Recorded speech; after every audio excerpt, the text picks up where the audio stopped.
Good evening, everyone. Tonight we are going to learn this Gemara Masechet Berachot. We are up to Lamed Tet, Amud Aleph. That is 39A, and if you're looking at the article, it's 39A-3. Tonight we're going to dedicate our Shiur for Kol Chalei Israel. There are a few cases in our community where we particularly need a refuah shema. Of course, for all of Am Yisrael, we need to pray for refuah shema.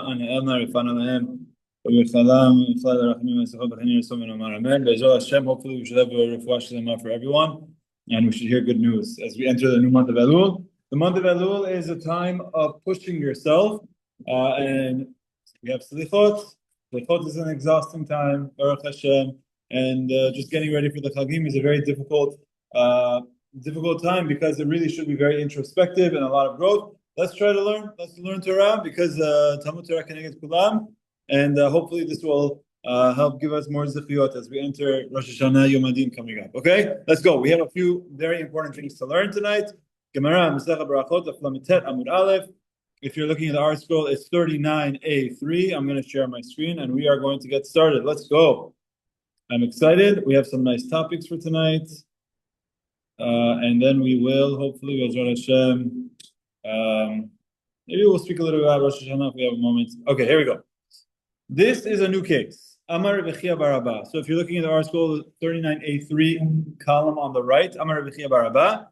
This is the opinion of Rebbi Yochanan. Tonight we're going to talk about saying Berachot on food items when you have different shapes, or not, shape is not the real word. It's whether if you have complete pieces and incomplete pieces. For example, let's say you want to say Hamotzi, and there's 2 loaves of bread, and one loaf is complete. It's a complete loaf of bread. The other one was already picked at. It's a ripped loaf of bread. Okay, there's a pile of bagels, and someone right before you went and they ripped half a bagel. So now you only want half a bagel. But is it better to say Hamotzi on a big bagel or is it half a bagel?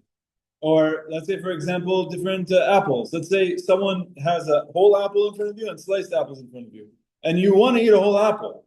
Is it better to say it's on the whole apple or on the small, or does it not make a difference? Or is it just whatever you want? So this is the topic we're going to learn about tonight. From Amar Rebbi bar Asher, there's 3 opinions. We're going to start with the first one. Amar Rebbi bar Asher. Rebbi, the son of Asher, says, Pat senuma bake'ara. There is bread that has become dried. It's not fresh bread. It's a little bit dried out, and it's in a bowl because it's been ripped up into pieces. You can imagine.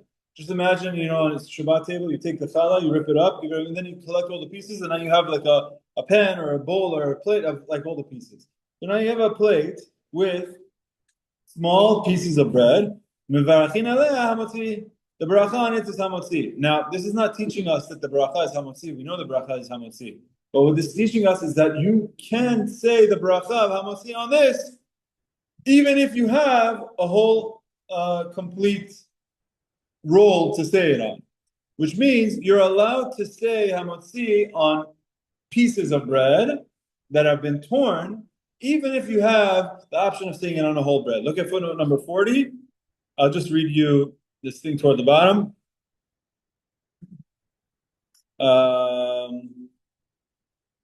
Okay.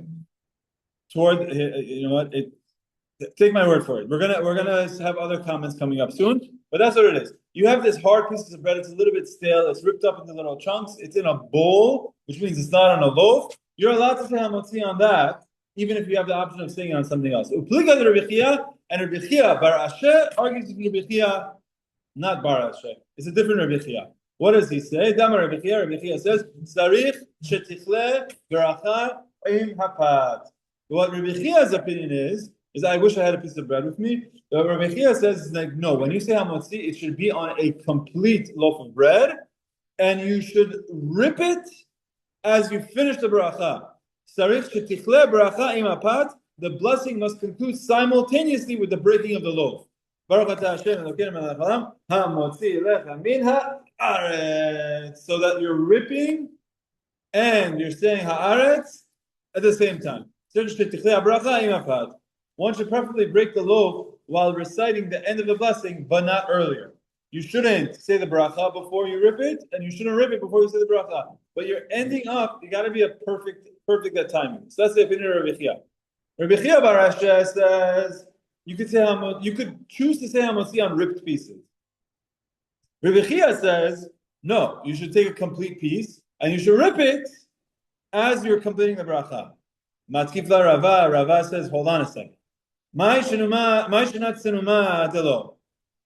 you say that you shouldn't do it on small pieces? Like Rebbi Yochanan says you could do it on small pieces. Comes Rebbi Yochanan and says, no, you shouldn't do it on small pieces. You should do it on a complete piece and rip it as you say the bracha. He says, why do you not want to do it on small pieces? Because when you finish the bracha, it's ripped up. And you don't want to say the bracha on something that's torn. You want to say the bracha on something that's complete. But you're saying you should rip it up before you finish the bracha. Why are you ripping this up before you finish the bracha? That you're ripping it up as you say the bracha. So what's so special about saying the bracha on a complete piece? If it's so special that you don't want to do it, then why are you ripping it as you're saying the bracha? When you're finishing Hamotzi lechem min haaretz, now when you finish the bracha, it's a ripped. So whatever you're gaining by not using ripped pieces, you're ruining it yourself. You're doing a false start. So that's the opinion of Rebbi Yochanan. Rebbi Yochanan says, no, I want you to do it that moment. Rava says there's no benefit in taking a complete one and ripping it as you're saying the bracha over just using a ripped one to start with. So rather, Rava, which is the third opinion, Elama Rava, and we just turn to Lamed Amud Aleph, 39A, 39B, Lamed Amud Bet, Elama Rava. Rava says, Mevarech v'achar kach botzeah. The right method is that say Hamotzi lechem min haaretz and then tear it. That's the way it should be. So there is chashivut in saying a bracha on a complete item. I'll give you an example. You have the option to say a bracha, to eat a whole bagel or a torn bagel that someone else torn. Which one is more chashuv? Which one is nicer? Which one is better? Which one is more respectable? Of course, the whole one. Now, if you're at home and your kids are doing something, very often you're just eating the leftovers of the kids.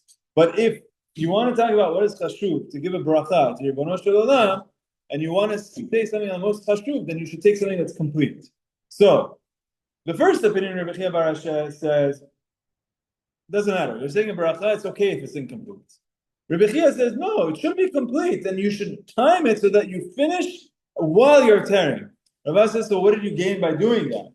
Rava says that instead, you should take a complete one, say Hamotzi lechem min haaretz, and only then you should tear it. Okay? So now, we're going to have to see the breakdown of these three opinions. I see there's a lot of questions on this, so go ahead. If you're going to ask what the practice is, it's a three-way machloket right now. Yeah. I understand you two saying the bracha and stuff, so you just have to want to and just rip it. Who said you need two chalot? Okay, you're talking about something about Shabbat. We're not talking about Shabbat right now. We're going to talk about lechem mishneh, and actually, if you stay tuned, we're going to talk about it very shortly. But the din of lechem mishneh on Shabbat, you should have two complete loaves of bread. We're going to learn it very shortly. But right now, we're not talking about Shabbat. We're talking about a regular weekday. You have the option of, like I said, you have an option of having a whole apple or a piece of an apple, or you have an option of having a whole bread or a piece of a bread.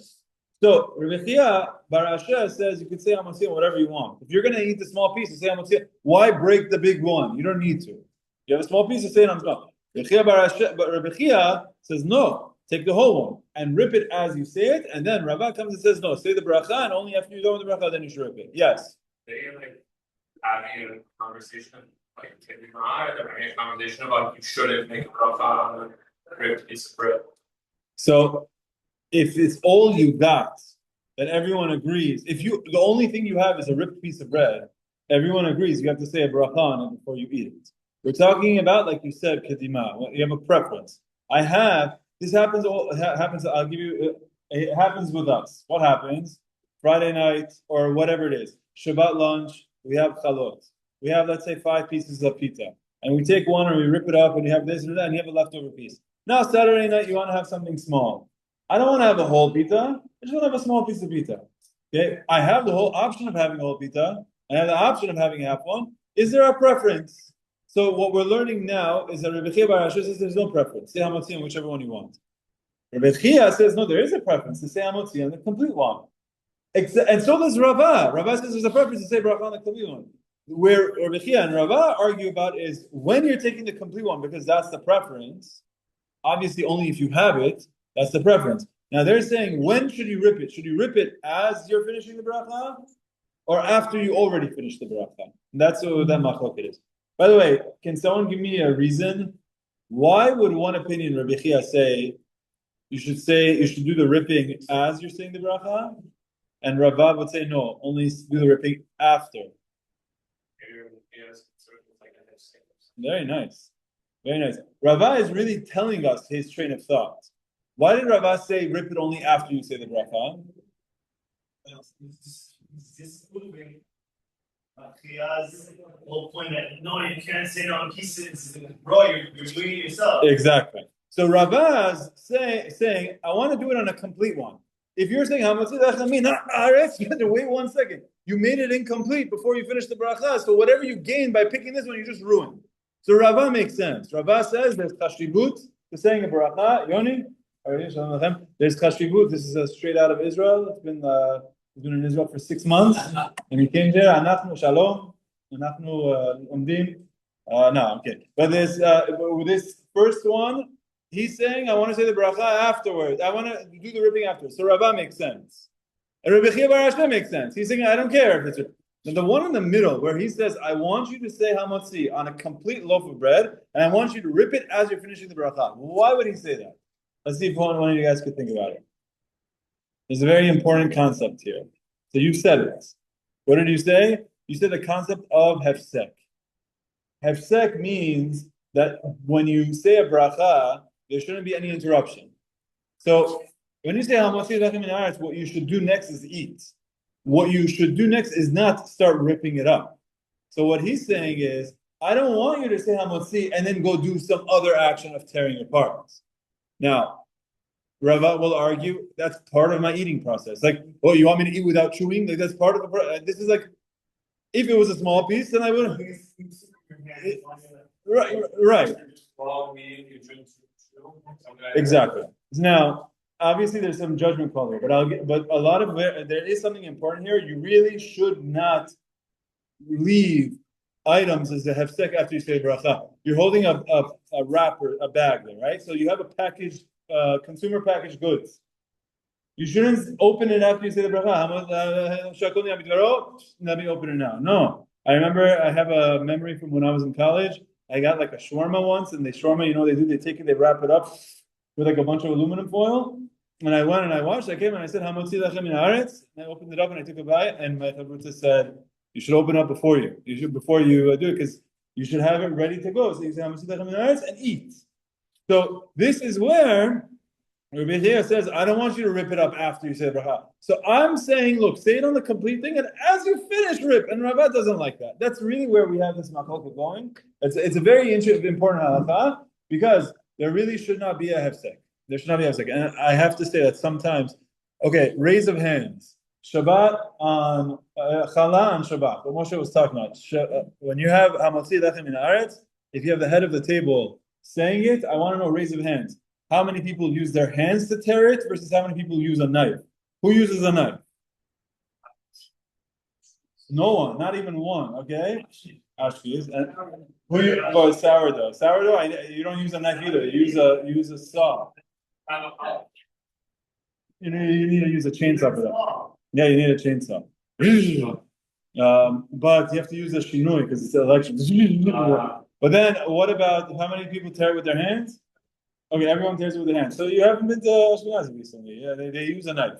They use a knife.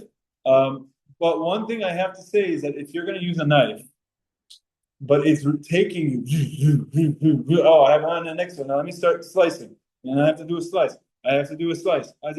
It's very clear, halachically, this is not the way you should be doing it. And this is why I think ripping it up is actually the preferred way of doing it. If you want to use a knife, use a knife. But that we're gonna maybe we'll have a chance to see a little bit about how you should try to make it faster. Like a time. No, it's not like it's like a time limit thing. It's that when you say a bracha, the next thing you should do is eat. So if you say the bracha, and the next thing you're doing is slicing up tons of loaves of slices of bread, it's not the proper time to do that. But especially on Shabbat, we're going to see there's importance of doing it on Shalom. So let's wait until we see that. Okay, here we go. 39A machloket. Yes. That's a hidush. Is it first or first?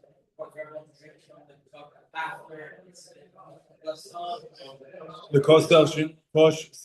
cost shel bracha. No, it does not have to be that everyone is saying it from my cup. I actually think that's a nice example of if you're going to have 2-3 people, you pour, you drink, fine. But if you're going to have a table of 100 people, and now you're going to say, and now that guy over there needs to wait 10 minutes, and then you're going to forget about him, and then he's going to sit there like this, and then finally, and he's waiting to drink to say this bracha. It's not proper. The proper thing is, after the bracha, as least time and hafsek activities as possible. Okay?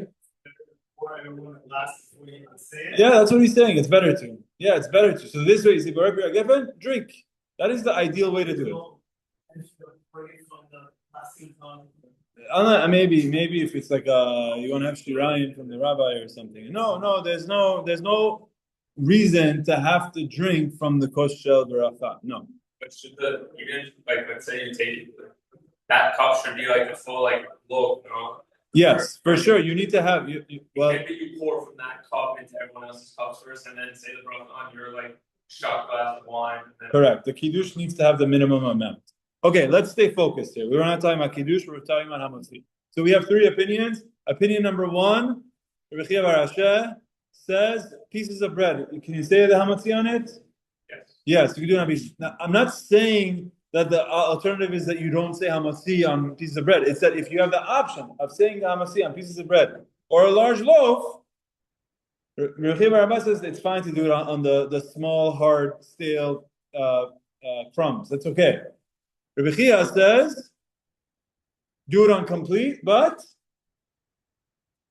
break it as you finish the bracha and rip at the same time. And Rava says you first say the bracha, then afterwards you rip it. Now, look at this. Nahar da'ah, the people from that community, from Nahar da'ah, Avdik Rebbi Yochanan, they would act in accordance with the Rebbi Yochanan, who would break the bread simultaneously with completing the bracha, the second opinion. Rabbanan, and what about the rabbis of the Gemara, not of the Nahar da'ah, but other rabbis? Avdik Rava, they would do like Rava, where they say the bracha, finish it, and only then they rip it. Amar Ravina says, you want to hear something funny? My mom told me, Avuch Avid Rebbi Yochanan, that your father, meaning my mom, would tell Ravina, he would say that your father, Ravina's father, used to hold like Rebbi Yochanan, which means he would say, rip it as he was saying the bracha. The Amar Rebbi Yochanan, because as Rebbi Yochanan says, you should finish the bracha, conclude simultaneously with breaking the bread. Rabbanan Avdik Rava, but the rabbis held like Rava, which means you have a situation where Ravina's mom said, in our home we would act like Rebbi Yochanan, but no one else would hold that way. So, this was something unique about your dad in this home. This is how he would do it for whatever reason. What is the halacha? Kirava. The halacha is like Rava. You should say bracha, and only then you should rip it. Okay? The Ashkenazim, or whoever has the custom to rip it, there's actually Shulchan Aruch speaks about how there's what do you give it a little cup before okay, very good. So there is on Shabbat specifically, there's an extra need to want to have it complete, but you don't necessarily need to have that. So what I would say is like this: the ideal, as we're learning now, according to Rava, is to say the Hamotzi on a complete loaf of bread. Okay, and this complete loaf of bread to only rip it afterwards. Let's say this is something that's very difficult to rip, or even if not, like a sourdough, or even if it's like a challah that's like big and thick. So what we're saying is you should rip it afterwards. But what you want to do is you want to you want to optimize as much as possible. So what the custom of some Ashkenazim is, with their knife, they'll cut it a little bit. They'll make it like a little bit cut, so that this way you already start the job. So that whenever it's time to say Hamotzi, you could do the rest of it. Okay? But then on Shabbat, the problem is that you don't want to cut it on Shabbat. You don't want to cut it because you want it to be complete. So then what they do is they like mark it. So you're not really cutting, you're just putting a mark. And then I heard, I think it was in Rabbi Rosner's Shiur, he said, so you put that mark so that this way you know where to cut right away to make it as quick as possible. And he's like, and then you know what ends up happening? You can't find the mark. So now you're wasting time trying to find the mark. He's like, if you can't find the mark, just cut it. This is the whole point is to try to make it quicker so like you sort of have your eye ready to go. But if now you're looking for it and you're slowing yourself down, what was the point? This is very interesting. But most thing that I know, just rip it by hand. And there's value in that. If you're ever around someone and says, why are you using your hands and not using a knife? It's mechubad. You can say, no, the opposite. It's mechubad. When we say hamotzi, we don't want to do hefsek. We're thanking Hashem and we want to connect the action that we're saying the bracha for together with that action. So minimize the time. The easiest thing is to rip it by hand. Okay, good. Rolling versus passing the thought. Yeah. We're not talking about that. We're not talking about that. But yeah, there's some people that throw it. You got to be careful because you have to treat it with respect. We don't throw food. We particularly don't throw bread. But it seems like there's this practice to throw bread on shulchan. Yeah. I once heard that the table that we're sitting at is the table that's also in the Beit HaMikdash, meaning the Aron. Many of the things that we do in our shulchan is to resemble part of the Avodah in the Beit HaMikdash. And one of the things that's done in the Beit HaMikdash is called zirikat adam, where they take the blood and they throw it onto the mizbeach. So this throwing is to correspond to that. All of the korbanot, you have to put salt. We put salt on our bread. You have to throw the blood, so we throw the bread. I don't know, but I think the idea really just goes back down to trying to be as quick as possible. You take the bread, you put it on a plate, then you pass from this person to this person, this person to this person. Poor guy who was on the left is going to get it last now because he thought 50-50 chance he's going to get it first. No, one this way, now you're last until it comes back. Or, right? So you just take it and you throw it. So I think this is why. It's out of the sensitivity of when you say the bracha, everyone is waiting. They shouldn't be waiting so long. So you try to get to them as fast as possible. Fastest way possible, rip it with your hands and just disseminate. I think that's where we have this practice. Yeah. Yeah, why it's so special to keep the bread. If I was like a servant or like a king and you had a whole feast, I would, before I give it to him, I'd probably cut it into like even slices for it to just pass around.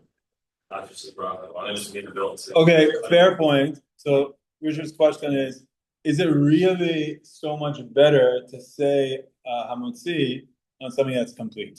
So I've seen what the commentators explain. It's like it is when the food item that you're eating starts off complete. So the example that they say is like if you have a sandwich, right? The sandwich is already cut because you had to cut it. I'm not talking about that it's like a club where it's hanging. Like if you have bread, a burger, right? Like, oh, it's not complete. Well, it's not complete because you did it that way on purpose because you want it to be to some reason. Or a slice of pizza. It's not complete. Give me the whole pie. Hamotzi, lechem in then I'm going to hold the whole pie, say hamotzi, and take my slice. No, you take your slice because that's the common way. It is more chashuv and more respectable if it is, meaning you say a bracha on a whole loaf as opposed to a small piece. You're raising a good point, and it's a machloket, right? So Rebbi Yochanan bar Asher says it's not, but the idea again is a whole apple or a slice of an apple. A whole apple is more chashuv. A whole loaf of bread versus a thing. Yeah. How they have those like trays? Yeah. We should make them for follow or some pretty colorful little things. So yeah, this way you just have little chalot, all complete chalot. Yeah, they do this. They have challah rolls. Like these like small challah rolls, and then they have these pull-away challahs. I don't know if you've ever seen this. They take the dough, they put it into little balls, and then you put the little balls all together, and then you bake it, and it goes into one challah. but then they're very easy to just snap off. That's the best because you don't need to cut. You're saying it on one thing and then just snap it off. Those are really the best. Yeah. It's connected to like the discussion of like the Berachot, or it's like no. We spoke about Berachot last week. The reason this is not talking about a Berachot is because challah is not Berachot. What is Berachot? It's when you're eating something in the form in which it was created. A grape, a pomegranate kernel, an apple. No one eats an apple. No one takes an apple Berachot is eaten in one shot. So if you take a kernel of a pomegranate and you put it in your mouth, that's Berachot. If you take an apple and you crunch, that's not called Berachot because you just crunched it. And that's why we said, some are makbid, if you're going to have one grape, don't eat the whole grape. Eat half a grape. Someone here, you said you see people do this, right? Like you take a grape, don't eat the whole thing. Because if you do, then you get yourself in this Berachot situation. But challah is not Berachot because it wasn't created that way. This is only the concept of a Berachot, which is the form in which it was created, is something that was created in that form. And bread wasn't created in that form. Hamotzi lechem in haaretz, it's a process. Okay, good? Let's go. You good? You had a question? You're good? Okay, let's go. Share screen. All right. So you're going to go home and you're going to go say Hamotzi on complete food items because it's more respectable. All right, let's go. Itmar. But I think the most important thing that I want you to learn from this halacha is the idea of minimizing. This is a very important concept. Minimizing. So if something is in a packaged good or if something is wrapped in an aluminum foil, like my shawarma story, you should be ready to as soon as you say Hamotzi, you go straight into it. Itmar. Let's talk about this case, which is something we already started to discuss. Let's say they bring in front of you small pieces of bread and whole loaves. But now, let's change the equation a little bit. Let's say those pieces are bigger than the complete ones. Imagine you had munchkin-sized breads. You know, like munchkins. How big is a munchkin? This. So now you have a munchkin-sized complete bell. They're just the donut holes or the bagel holes. Okay, they're bread. The little bagel holes. Or you have half a bagel. So half a bagel is petitim. It's pieces. It's not complete, but it's bigger. So which one is more respectable to say Hamotzi on? The half bagel or the bagel bites? You get my question? Okay, so that's the question here. If you live in petitin, they brought in front of him pieces of bread, which we're saying are pretty large, ushleimut, and whole loaves. Look at footnote number 3. Thus, the person is faced with a choice as to which of the two breads to recite Hamotzi on, and thereby discharge his blessing obligation on the other. Which of the two breads is considered superior in regard to the blessing? The assumption, of course, is that he intends to partake in both. Right. That's what goes without saying. This is only valid if you're going to end up eating both. If you're not going to eat both, and you're only going to eat this one, or you're only going to eat that one, so it's not why I don't need to go stay Hamotzi on something that I don't intend on eating. I don't have to do that. Anyway, you're going to eat. Which one is it better to say the bracha on? Okay. Amar Rav Huna is machloket. Rav Huna says mevarech ala petitin upoter et shleimut. Rav Huna says size matters. You go after the big one, even though it's not complete. You eat the pieces that are large, and that'll discharge your blessing, your obligation of saying bracha on the smaller, complete pieces. Rebbi Yochanan says, no, the whole loaf, the little bagel bites, are better and choicier to say the bracha on over the pieces, even though the pieces are larger. So you have a machloket, okay? But, says the Gemara, so I just created the scenario in which the smaller one is complete, the larger one is incomplete.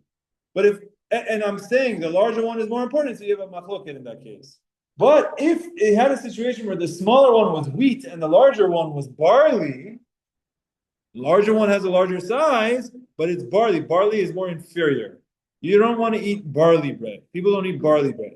Barley is almost like animal fodder, as opposed to wheat, which is human food.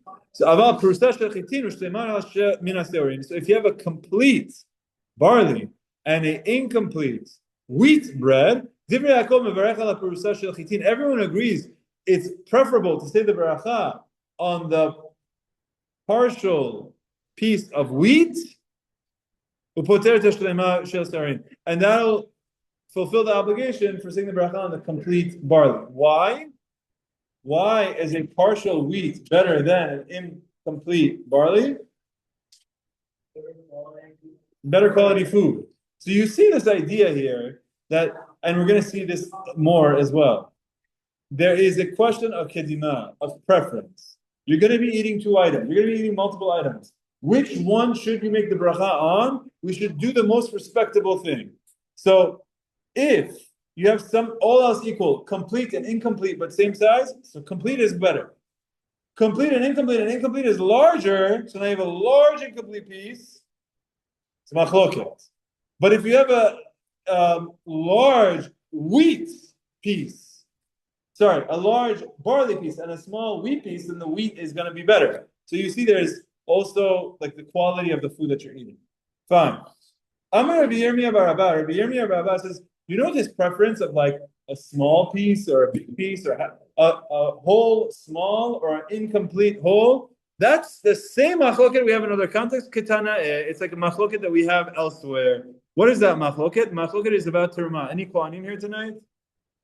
No kohen. So we know we have to give teruma to the kohen, right?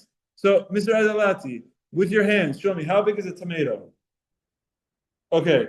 Now with your other hand, no, keep that up. With your other hand, show me how big is a cherry tomato. Okay. So if you have half of a whole of a large tomato or a whole cherry tomato, which one is bigger?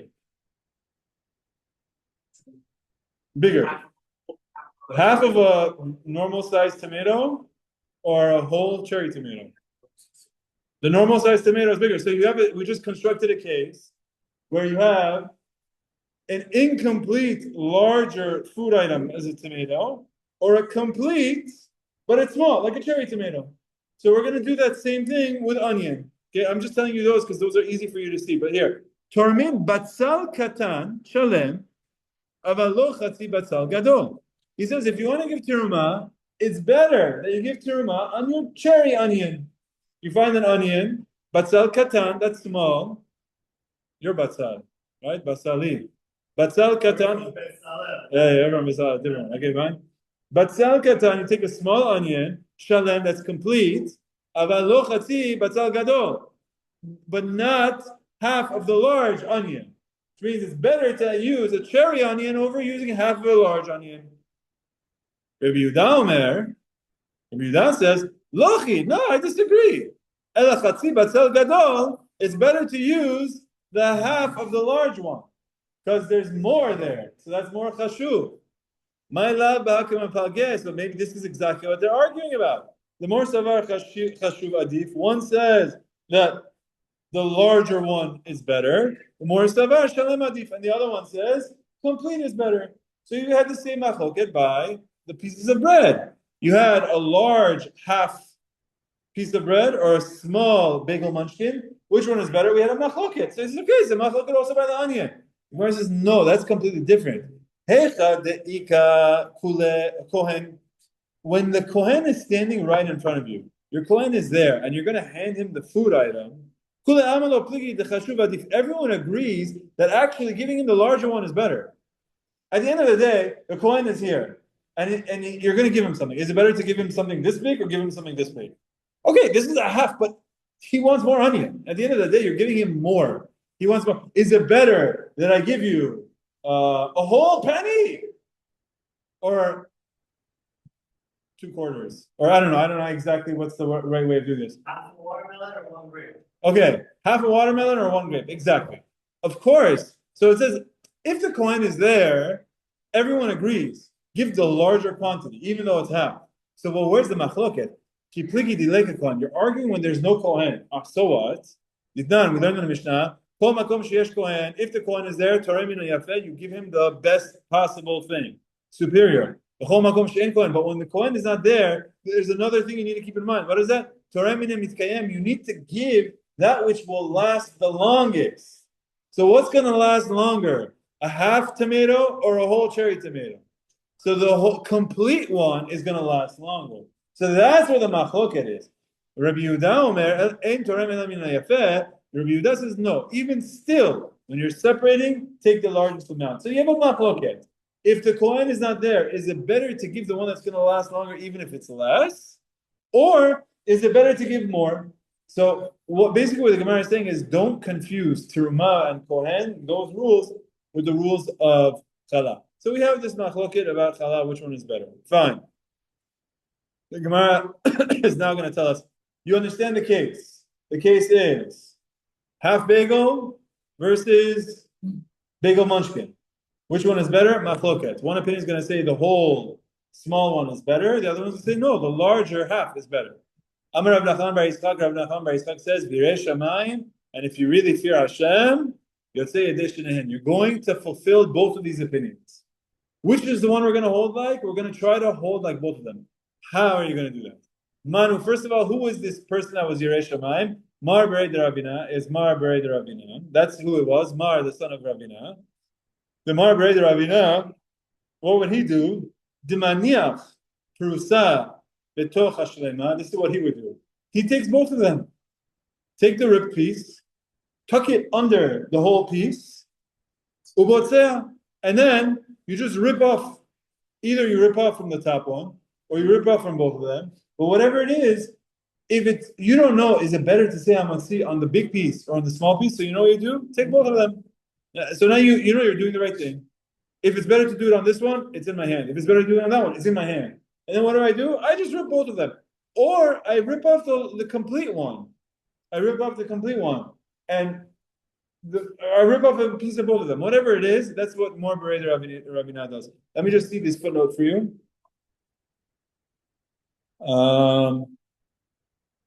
He said that he puts the ripped one within the large one. To me, when you say it that way, it sounds like it's almost like a wrap or like a pita or something like that it goes within it. But the way they translate it, footnote 20, you see, they say under. Apparently, there's an instance of toch can mean under as well. So footnote 21, he breaks off either from both of them or just from the whole one. Even when he breaks off only from the whole one, it appears as if he's breaking off from both, since the whole one is on top. Rashi cannot explain the Gemara to mean that he breaks off the initial bite from either bread, for the Gemara would not have specified the piece that is inside. Okay, etc. In this way, one effectively recites the blessing on both breads. That's the opinion, and that's going to be the ideal situation. Okay, we should see some halacha on this, but let's keep going. Hold on. Yeah. Tani, Tane, Kameh, Rav Nachman bar Yitzchak. So once there was someone teaching the mishnayot in front of Rav Nachman bar Yitzchak, and he said this concept. What should you do? You should put the ripped one together with the large one, and then you should say the bracha and rip it. Amalei, Rav Nachman says to him, Ma shemecha, what's your name? So someone came and taught this ruling. He says, what's your name? Amalei, he says, my name is Shalman. It's like a slang of Shlomo. Shalman. You ever go by Shalman? Hey, you should start. Shalman, his name was Shalman. Amalei, so he responded, you know why your name is Shalman? Shalom ata ushlema mishnatecha. You are peace and your teaching is complete. Shesamta shalom ben atamidim, because you are establishing harmony between the disciples. There's a machloket. Should I do this? Should I do that? Should I do this? Should I do that? So what would he come and say to these people? So now you're fulfilling everyone's opinions, and this is going to be an important concept, that in a situation where you can fulfill both opinions, you really should. Excuse me, this comes up in halacha, especially with Berachot a lot, because there's so much machloket. So it's always best to try to avoid machloket. So this is a nice story. Someone tried to make peace, and the rabbi said to him, what's your name? And his name was Shalman. He says, I know why your name is Shalman, because you are peace, and your teaching is complete, because you're bringing peace amongst the Talmidei Chachamim. Okay, good. No. Yeah, now you're trying to. One of them you rip, one of them you don't rip, and then you're like, oh, that's very impressive. No, that piece the Gemara told us, Hilchita is like Rava. The Gemara concluded that halacha is like Rava, where you reap afterwards, and it's not an issue because it's part of the eating process. But for this machloket about whether it's preferable to say the bracha on the larger half or the smaller whole is machloket. So what we're learning here is that try to fulfill both by putting them together. Amar Rav Papa says, Hakol modim b'Pesach. Everyone agrees in Pesach that this is exactly how you're supposed to do it. Shemaniach perusa b'toch shlema ubotzea. You have to put the ripped piece together with the complete piece and then say Hamotzi and break it. My tama, why? Lechem oni ketiv, because the Torah refers to matzah as the bread of a poor man, poor man's bread of affliction. So it's not going to be complete. Let me just talk about what the process is. Hold on. We are not entering the time of Pesach, so it's not really the time of Pesach here. But okay. The way you're supposed to do Kadesh, Urchatz. So Kadesh we think, Urchatz we wash, Karpas we dip. Yachatz. What is Yachatz? We have 3 pieces of matzot. Many people don't know this, by the way. It's a little bit of choreography what you have to do. You have 3 pieces of matzot. You take the middle one and you have to split it in 2 pieces, one being larger than the other. You take that larger, you should try to do it in the shape of a dalet and a vav, but the point is, one piece is larger than the other. You take the larger piece, afikomanit, you put that away. Now you're left with the smaller half, and it's not really half, it's less than half. And what you do is you have complete, less than half, complete. You have 3, right? What do you do when it comes time to say Hamotzi? You say Hamotzi, you hold all 3. Baruch atah Hashem Elokeinu melech haolam, Hamotzi, lechem min haaretz. Now what do? You do not crack everything. Close? Very good. Number 3, the bottom one over here, you drop. You put that down. So now you're going to hold 1.5. So you start off by holding 3. Baruch atah Hashem Elokeinu melech haolam. Yeah. Baruch atah Hashem Elokeinu melech haolam, Hamotzi lechem min haaretz. Then you drop the last one and you're holding 2. Baruch atah Hashem Elokeinu melech haolam, asher kedishanu v'mizdav v'sinanu al achilat matzah. And then you eat from those 2 pieces. Okay. Then you could eat from all 3. You could eat from all 3. Why do we do this? The answer is because of our Gemara. Our Gemara is telling us that Moshe already alluded to this, and we're going to see this in a moment. When it comes to Shabbat and Yom Tov, you need to have 2 complete pieces of bread. 2 complete pieces of bread. So Shabbat, you're going to have 2 loaves of bread. Pesach, it's Yom Tov, you're going to have 2 complete. But we just learned the concept of lechem onikiti. When it comes to matzah, it's supposed to be poor man's bread. And poor man's bread, a poor man is not always going to have a complete loaf of bread. He's very often going to have half loaves of bread. So what we do is we hold 3. Why are we holding 3? So really that you could have 2 complete ones. And you say Hamotzi lechem min haaretz. So you fulfilled your Yom Tov obligation of saying Hamotzi. Then you drop the bottom one, and now you're holding 1.5. And you say asher kedishanu v'mizdav al achilat matzah, for eating the matzah, because eating the matzah is the Pesach thing where you want to have poor man's bread. So that's the process. And that our sources are Gemara. Our Gemara is telling us that on Pesach you would indeed take your whole and your incomplete and you put it together. It's amazing. See how the Gemara got here? The Gemara says you could say your bracha on the half or on the whole. Which one should you do? We said, you know what? It's machloket. And if you want to be safe, do them together. And say, oh, by the way, Pesach, everyone's doing it together. Not only the ones that are Yirei Shamayim, that are fearing Hashem and they want to do everything correctly. Everyone is doing it. Why? Because of lechem oni. And then what we're adding to that though is that, yeah, but you still have your obligation to have 2 complete ones. That's why we have 3. Good? Good. All right. Share screen. I think we're getting to a very good point. And then let's see. Amar Rabbi Abba says, with Shabbat, when it comes to Shabbat, says Moshe, Sarinaja Chayav Adam Nifsoar Al Shete Kikarot. A person is required to break bread on 2 whole complete loaves. Why? My ta'ama. What's the reason? Lechem mishneh ketiv. The Torah, when it talks about Shabbat, it tells us that there's a double portion. Why is there a double portion? Anyone know? The man. Okay, what happened? Every day there would be 1 unit of measurement that they would be allowed to take. Anyone know what was that measurement called? That's exactly correct. The Omer Fahu, the Torah says that every day they're supposed to collect one Omer, it's a volume measurement of man. On Friday, they're supposed to collect 2 units, 2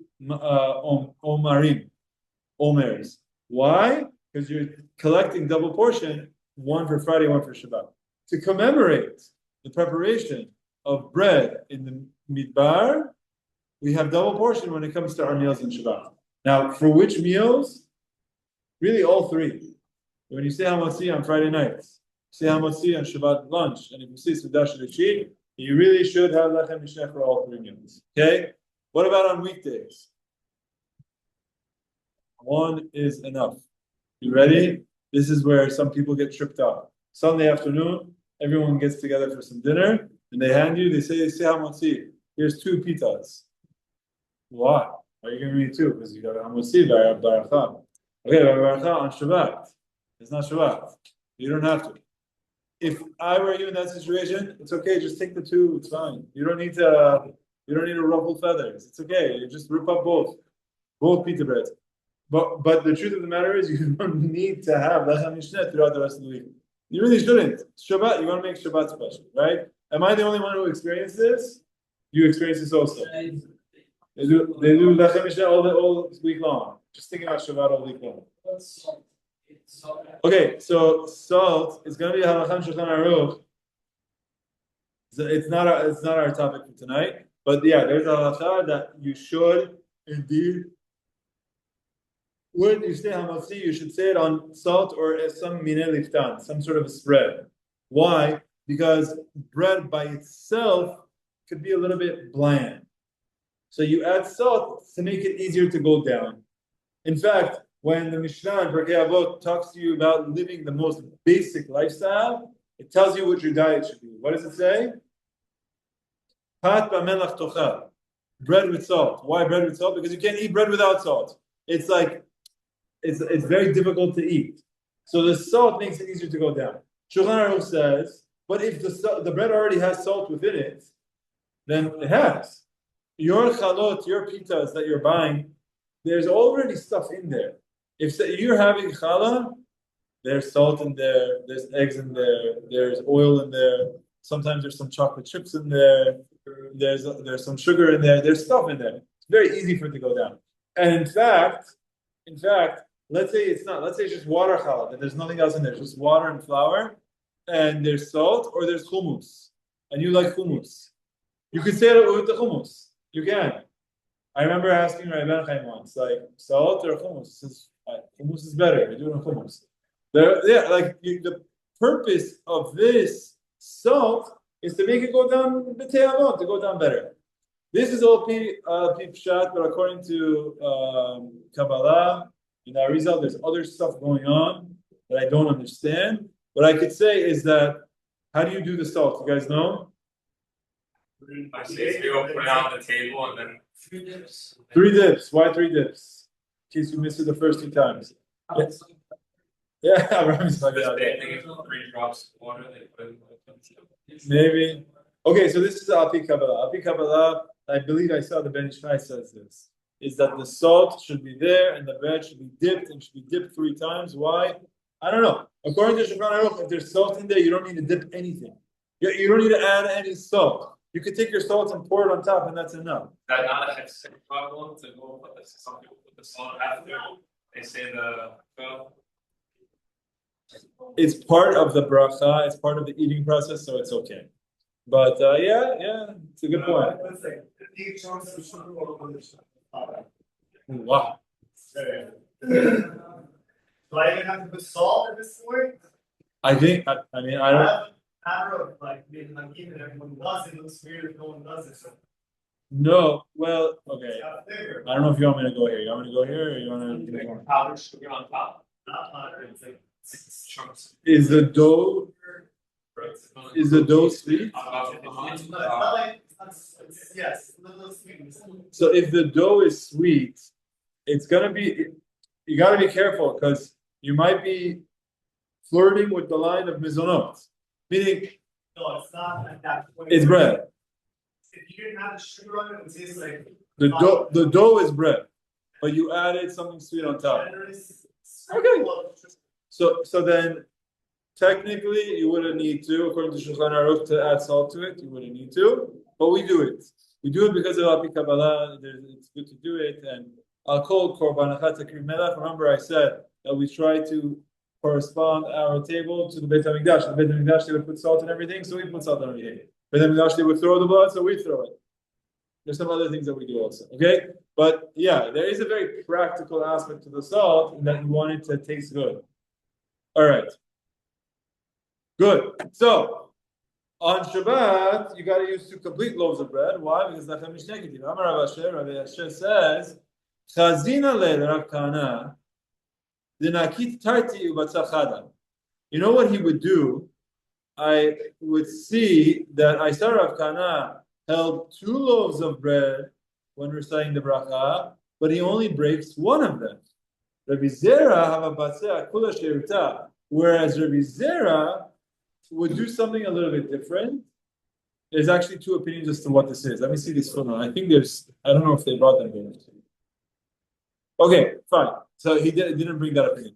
Let's just do one way. Let's do the way that our school is teaching. First thing is Rav Kana. What would Rav Kana do? He would take 2 loaves of bread, Hamotzi, lechem in aretz, and then he would only rip 1 of them. Is that okay? So Rav Asher says that's what Rav Kana would do. I went to his house for Shabbat. He invited me for Shabbat. I saw what he did. So Hamotzi, lechem in aretz, and he would only rip 1 of them. You don't need to rip both. You don't need to eat from both. You're required to have both, but you don't actually have to eat from both. What do you guys do? Do you guys rip both? I guess it depends how much guests you have. If there's a lot of you, but if it's just yourself, just me and my wife or the kids or whatever, Hamotzi, you take 1, put it back away, and you say, oh, you only eat 1. And then you use the other one for tomorrow. Right? So we see Rav Kahana would do that. He would say Hamotzi on both, but he wouldn't eat both. He would just rip 1 of them. Okay, that's the first rule. Second rule. Rabbi Zera babatza akula sheruta. Okay, what is this? What's going on? What we're going to learn here, and the Shulchan Aruch speaks about this and explains it, is like this. When you're ripping pieces of bread, you should not take massive chunks. I just have a memory of once we invited some people over for Shabbat, and there was different people taking food, and then there was one guy that would take nice portions. Okay, it's fine. It was a compliment. Like that. Okay, good. Then there was a cake for dessert. You want to have a piece of pie? We had a pie. And take a piece. What do? You take a thing and a thing. This guy actually, it looked like he took 1/3 of the pie, like this, obtuse angle, right? It was boom, boom, and he took the whole thing. He was like, I'm so happy. I'm so happy he likes it. He likes this cake. But yeah, so this idea is that sometimes when you're taking, you shouldn't take massive pieces. It doesn't look nice. So when you're taking a piece of bread and you're ripping off a piece of bread, what we're going to learn is you shouldn't take off more than a kabetza. Kabetza is very large. It's a large portion. It's water displacement volume of around 54 grams. It's a large amount. Don't rip off more than that. However, Rabbi Zera on Shabbat would. He would say, I'm going to say lechem in aretz, and then he would rip off a large piece. Why can you do that? That's what the Gemara is going to ask. Amar le Ravina le Rav Asher. Ravina asked Rav Asher, he looks like a glutton. What do they translate this? Voraciousness. What does that mean? Yeah. You look very ravenous. You look. It's very. It doesn't look. It's a little bit bro, relax. You're not a cow. Like a cow. Boom. You're not a cow. Relax. Why are you taking? So they're saying Rabbi Zera would do this. Why is he doing this? No, there's a reason why. He says, Rabbi, she says, he never did this. He wouldn't do this throughout the week. So since he wouldn't do it throughout the week, you know that he's not doing it because that's how he eats. You know that that's not his behavior. That's not his manner. But he's doing it now on Shabbat. He doesn't look like voracious. Why? Why does he do this? The answer is because he's going to be ripping it up and giving it to his guests. It's back to what I was saying at the very beginning. if I want to give, let's say I have 10 people at my table, and I want to say Hamotzi, and I'm going to take a small piece, eat it. Small piece to you. Small piece to you. Small piece to you. It's going to take time. Whereas what Rabbi Zera would do, he would take a large piece and then to rip it up and rip it up, 3 rips, and you're able to get to everyone much faster. So on Shabbat, he would take larger pieces because he wanted to give it out. And he wanted to give it out in a way that's large and quick. Rabbi Yameh, Rabbi said, so what would happen is, this is a very unique case. We're going to take this last case and finish, and we'll finish. What time is it? Yeah, we still have time. So, there's something called an eruv. You guys know what an eruv is? Eruvei chatzerot. What's an eruv? What? A boundary, okay. Is that what you're going to say? What is it? Boundary. Okay, on Shabbat, you're not allowed to carry out outside in a public domain. If it's a public domain, you're not allowed to carry. If it's a private domain, you're allowed to carry. Okay, in your home, you're allowed to carry whatever you want. Out on the streets, you can't carry. But there's a definition, a strict definition of what's considered a public domain. It's like, call it like a traffic, like a Times Square, like a highway. You're not allowed to carry there. Now, there's something in between where it's not a massive highway, but it's not a private area. Like what? Like middle neck road. I guess maybe middle neck road you could consider more of a road, but it's not. Or you have a small road, Ellard Avenue. Okay, people are going back and forth. Is that a massive public domain? No, it's not considered public domain. It's not a Reshut HaRabim, but it's not a Reshut Yachid either. What's it called? It's called a Carmelit. Carmelit is like in the middle. It's quasi. It's not public. It's not public in that it's not like Times Square, which I'm giving you like a fuzzy definition of what that is because it's a whole sugya in itself of what you consider Reshut HaRabim. But it's not a massively public thoroughfare. If that's the word. Is that a word? Thoroughfare. It's not a massive like Grand Central Station, but it's not private. So in that situation, in that place, you're not allowed to carry, but it's rabbinic. You're not allowed to carry. There would be a way that you're allowed to carry if you set up what's called an eruv. What is an eruv? The people in that area, basically, they all band together and they say, we are all gonna live in one person's house, and this whole thing is just his. We're gonna make a partnership that this belongs to one person. Okay, so how are you going to do that? Here's what we're going to do. We're all going to chip in, buy some food, put it in this person's house, and that's our food. So that's where our base is. And since that's our base, we all live there, so everyone who is within this area is allowed to carry. Now, you also have to set up a boundary so that you don't come to leave that area. But really, the eruv, when you say it's eruv is a boundary, the eruv is something that you do within the boundary that allows you to walk within the boundary. You need to have the boundaries to make sure you don't leave that boundary. But the process of an eruv is really you're giving, everyone is chipping in for bread to one place. So our eruv in Great Neck, for example, there needs to be a chipped in, and it belongs to everyone in this area. Someone told me it's in Young Israel. You know, it's a box of matzah or something. Yeah, I guess. So what happens is, Rav Ameh, and bringing it back to our case, Rav Ameh, Rav says, hey, this bread is chashuv. So now we're learning about another way. You know how we're saying how you should try to say the Hamotzi on the better quality thing? What is the better thing? It's the one that's more complete, or it's the one that's larger, or it's a machloket, or it's this, or it's that. Here's another thing that we're learning. Rav Ameh, Rav said, whenever they had the opportunity to eat the bread of the actual eruv, they dafka would say it on that. Why? Because they would say,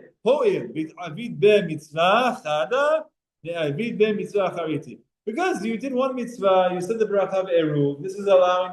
There's a bracha when you're setting up an eruv, so it's like more chashuv. So we're going to say Hamotzi on that. Okay. So you see here this concept of chashuv. How do you define what is chashuv? What is more important? We started to speak about certain things today about bigger, better, but this happens a lot. What? The country that you're in, okay. I want to make it more local. It happens all the time. I'm either at home or I'm at my in-laws, or my parents' house, and they have a few chalot. One of them is store-bought, and one of them is baked by your wife, or your mom, or your sister. One is like baked from home, one is from Zamek Scala, okay? Or from whatever, something from Everfresh.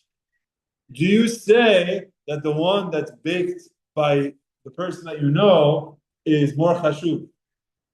Or do you say the one that's store-bought is more chashuv? It's going to be, depends on who's baking it, right? Yeah, which one is actually, no, so no, it's shalom bayis. The one is exactly the one that's homemade. Because I want to say that Hamotzi bracha on the better one. That's what you have to say. No, I'm kidding. No. So, but like, there's an example where you see how qualitatively we're trying to say size matters. We're trying to say completeness matters. Here, what Rav Huna and Rav Aster are telling us is that if it were already used for a mitzvah, that matters. And there's other things that matters of qualitatively, of like if someone baked it, in these camps, I don't know if you guys experience this, but in these camps, all of a sudden my daughter will come home, she baked a challah. I don't know what's going on in there, and like I don't know, but like at the end of the day, it gives them simcha. You're saying hamotzi on something that's from home. Like I worked hard for this. Of course, that comes first. It's more chashuv. It's more chashuv because there's more commitment to Shabbat and there's more enjoyment and investment in Shabbat. So you see, there's other aspects. There's also other qualitative aspects that a person should keep in mind of like what's considered better. Or if you like a certain type of bread, if they have spelt bread and you feel like it's healthier, right now it's the whole thing. Or sourdough, right? They have a sourdough bread. Sourdough is like a new hot thing. There's a sourdough bread in the salad. You say hamotzi on the better one. So if you're saying hamotzi and you have a better one and one that's inferior, you say the bracha on the better one. Good? Questions? Yeah.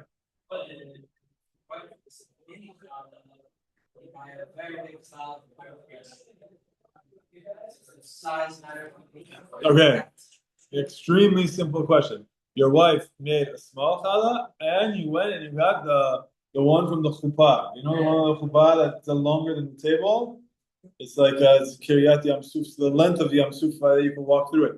So the answer is very obviously the one that your wife made. Shalom Bayit. That's more chashuv because it's more personal. Someone is baking bread for you, someone that you know is more chashuv than something that's store-bought. Now, I'm going to make the question more difficult for you. You have two challahs, one from your wife, one from your mom. Which one are you going to do it on? That's when you do both. That's the case. So he said, you just take one. You just see both of them and say, I'm finishing both of these myself. You guys find other challah. I love both of them. Yeah. All of a sudden you have an attack and have to run to the bathroom. Like, say without me. I'll catch up later. That's what you have to do. I catch up later. Be smart. Get yourself out of that. I'm kidding. No, but yeah, of course, Shalom Bayit is most important. Okay, good. The next Gemara is starting on the beginning of Mem Amud Aleph. We're not turning the daf yet, but Hashem, next week we will pick up from Mem Amud Aleph from 40 Amud Aleph. One thing that I just want to mention as we are preparing and getting ourselves into the mode of Rosh Hashanah, we had a Gemara earlier in Masechet Berachot. Let's just connect the ideas. Where I believe it's on Daf Tet, where it says if someone is struggling in their lives and they want to understand why it's happening, a person should look inward. When a person is struggling, instead of being upset and asking, why is God doing this to me? The question to ask introspectively is, what does God want me to learn from this? Is there something that I should be gaining from this? Is there something that in my actions that I should be improving? Is there something that I need to improve on? And use it as motivation for improvement. We spoke about when we learned that this is not when you see someone else suffering, hey, go tell them, hey, you need to improve your actions. No, we're talking about ourselves. I'm struggling, look inwards. This is something that we do during the time of Elul, but really all year round. Really, the time of Elul is the concept called Cheshbon HaNefesh. Cheshbon HaNefesh is taking accounting of your life and really trying to understand how you're spending your time, where you're spending your energy, when you're doing mitzvot, are there any ways to make your mitzvot better? If there are avirot that we're doing, we need to separate ourselves from those avirot. In order to know if you're doing avirot, you need to learn Torah in order to know what's wrong and what's right. If I don't know what's wrong and what's right, I won't know if I'm doing something, how I can do something better, or how I can avoid doing something wrong. So a person needs to increase the Torah study, and that's in fact why the Gemara says that if someone searches their lives and they see there's nothing wrong, then they should assume it's coming from bitul Torah. The suffering that they're enduring is because they're wasting time and they're not studying enough Torah. Because since they're not studying Torah, they don't know what's right and what's wrong. So there's things in their lives that they need to improve, but they don't know how to identify it. So this is something that at times of Elul, it's important to take time. We say this slichot. When we say this slichot, we say Hashamnu, Baganu, Gazanu. There's lists out there, not just to say it a bang, but to actually think about it, to try to make it personal, think about things that we're doing that's incorrect. And even if you asked forgiveness in years past, there's many things that someone does wrong one year, and then the next year they're still doing it wrong, the next year they're still doing it wrong.